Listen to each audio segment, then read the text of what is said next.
Terima kasih, masih bersama Pak Harif Fadilah. Pak Harif, ini soal insentif tadi menarik nih Pak. Tadi Bapak sampaikan bahwa perawat harus mengeluarkan uang sendiri ya kalau mereka tidak menggunakan angkutan publik, angkutan ini ya. Dan seperti kita tahu bersama kan pemerintah menjanjikan insentif. Presiden beberapa hari lalu juga sempat, kalau kita lihat ini agak marah karena insentif perawat ini belum turun, itu baru separuh. Coba kita lihat bersama Pak. Dan insentif bulanan kepada tenaga medis.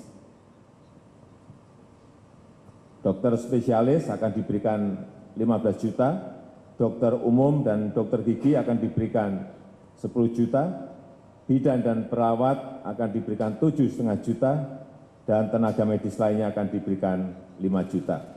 Perasaan ini tolong sama. Kita harus sama perasaannya, kalau ada yang berbeda satu saja sudah berbahaya. Jadi tindakan-tindakan kita, keputusan-keputusan kita, kebijakan-kebijakan kita, suasana adalah harus suasana krisis. Jangan kebijakan yang biasa-biasa saja, menganggap ini sebuah kenormalan. Bidang kesehatan itu dianggarkan 75 triliun. 75 triliun. Baru keluar 1,53% coba. Uang beredar di masyarakat kerem ke situ semua. Segera itu dikeluarkan dengan penggunaan-penggunaan yang tepat sasaran, pembayaran tunjangan untuk dokter spesialis, untuk tenaga medis, segera keluarkan. Belanja-belanja untuk peralatan, segera keluarkan. Pak Arief, ini soal insentif nih Pak. Kemarin di sidang kabinet Presiden marah-marah nih, insentif belum juga keluar, atau kalau keluar baru sedikit nih Pak. Ini fakta di lapangan seperti apa Pak? Betul itu bahwa yang keluar itu baru sekitar 10-20% lah, paling banyak ya. Untuk semua perawat ya? Untuk semua perawat dan semua tenaga kesehatan rasanya begitu ya. Dan kami menginisiasi melalui PPNI di DKI itu melaksanakan seminar, salah satu topiknya itu evaluasi insentif. Nah, yang datang Kementerian Kesehatan. Dari situ kami mendapatkan informasi, ternyata persoalannya memang tidak sederhana. Jadi satu, karena birokrasi itu melibatkan juga unit kerja pemerintah daerah. Dan pada semua level itu ada verifikator-verifikatornya. Dan ini menjadi lama. Yang kedua, ternyata data evaluasi tersebut ada 839 rumah sakit, 830 lebih rumah sakit yang ditetapkan dan layak untuk mendapatkan insentif tersebut, pegawai-pegawainya, itu baru 36% yang mengusulkan, Pak. Berarti masih banyak rumah sakit yang belum mengusulkan. Iya, 60 sekian persennya belum mengusulkan. Kenapa mereka belum mengusulkan, Pak? Nah, ini yang kita harus cari tahu. Ya, harusnya menurut saya karena ini juga pegawai mereka dan kedua kondisinya ini juga kondisi pandemik, ya sensitif gitu kan, dan uangnya bukan uang rumah sakit gitu kan. Nah, tentu maunya kita ini juga segera mengusulkan. Kemudian Dinas Kesehatan, ada juga perawat yang bertugas di Dinas Kesehatan, misalnya di pelabuhan dan lain, itu kan Dinas Kesehatan yang mengusulkan. Itu baru 20,4%, Pak, yang mengusulkan. Nah, yang ketiga puskesmas, Pak, kan dapat juga dari 1020 sekian puskesmas itu baru 20,9% yang mengusulkan. Jadi memang banyak yang belum mengusulkan. Berarti dari bawah nih, Pak? Dari bawah, iya. Nah, saya tanya ke Kementerian Kesehatan, gimana sih? Kami sudah siap bayar sebenarnya, tapi mau mengusulkan karena begini juga, insentif ini kan terkait dengan data-data yang valid.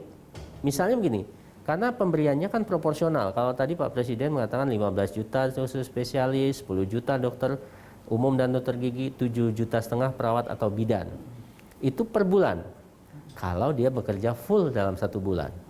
Nah, oleh karena itu diberikan secara proporsional kalau menurut petunjuk teknisnya. Sesuai dengan jam kerja ya Pak ya? Sesuai dengan hari kerja yang dia lakukan. Misalnya ada perawat dalam 1 bulan itu 1 bulan itu 22 hari kerja kalau hitungannya Pak.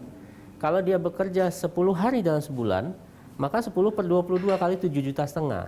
Nah, artinya ini memerlukan data yang valid dari bawah. Ya kan? Sehingga pembayaran itu bisa sesuai dengan. Itulah yang saya dapatkan dari informasi dari evaluasi dari Kementerian Kesehatan. Jadi macetnya di situ, Pak. Bukannya macet di pusat Departemen Kesehatan karena verifikasinya sangat lama sehingga dibikin Kepmen baru supaya tidak semua harus diverifikasi oleh pusat, Pak. Iya, memang pusat verifikasi, Pak. Sekarang yang baru juga ada pusat verifikasi, tapi untuk pegawai yang bertanggung jawab oleh pemerintah pusat saja, misalnya rumah sakit rujukan yang Sulianti Soroso, Persahabatan, RSPAD itu kan dari pusat. Sebelumnya semua harus dari pusat kan? Semuanya dari pusat, mulai dari rumah sakit daerah harus ke Dinas Kesehatan verifikasi, Dinas Kesehatan Provinsi verifikasi, pusat verifikasi lagi, semua numpuk di pusat, Pak. Nah, sementara orang pusat juga punya. Setelah Presiden marah-marah baru diubah itu? Iya, saya kira begitu, Pak. Kemarin ada tanggal 30 Juni itu saya lihat ada perubahan atau revisi tentang Permenkes insentif tersebut. Saya lihat, saya belum dalami secara detail, tetapi ada konteksnya berubah dua hal. Yang pertama adalah mempersingkat proses verifikasinya sehingga nanti pembayaran itu oleh di tingkat daerah, Pak. Jadi tidak harus dari pusat kalau dia rumah sakit yang daerah. Kecuali rumah sakit yang tadi rujukan yang memang hari ini dikelola oleh Kementerian Kesehatan atau TNI Polri itu ke pusat gitu. Jadi itu langsung dibagi. Nah, ini saya kira bagus kalau dalam konteks pemotongan hierarki ini atau jalur verifikasi ini. Yang kedua, itu saya melihat ada terbuka juga rumah sakit swasta. Kalau kemarin tidak jelas rumah sakit swasta itu seperti apa. Tapi saya juga belum melihat clue-nya nih. Teman-teman yang di rumah sakit swasta tersebut, apakah betul-betul dapat diyakini mendapatkan insentif atau tidak. Even dia menangani COVID, Pak. Karena di peraturan awal itu adalah rumah sakit rujukan dan rumah sakit yang ditunjuk oleh gubernur dan menteri kesehatan saja. Jadi belum ada data perawat mana saja yang berhak mendapat insentif. Nah, kalau yang dengan Permenkes yang lalu yang 839 rumah sakit tadi. Iya. Jumlah perawatnya berapa banyak, Pak? 119.500 sekian. Dan itu mereka mendapat tidak 7,5 juta ya, Tidak, tapi tergantung hari kerja mereka. Iya. Dan itu penyalurannya, Pak, setelah Presiden sentil ini, itu apakah akan terjadi dalam waktu yang dekat atau masih panjang karena rantai birokrasi kita? Saya tergantung birokrasi kita ini, Tapi Pak. Bapak kan harus push juga nih. Oh, iya. Presiden sudah ngomong nih, mana insentif untuk perawat? Iya. Oleh karena itu saya hampir tiap hari nih, Pak, juga bersuara di media ini. Benar, terus. Atau Bapak langsung ke Depkes dong, Pak? Ini kan semua kan harus dari situ tuh. Ya, kalau ke Depkes sudah hampir tiap hari kita, Pak. Tapi mereka tidak bisa juga tanpa ada mereka yang usulkan dari bawah ini. Nah, bagaimana caranya mempush yang dari bawah ini? Iya.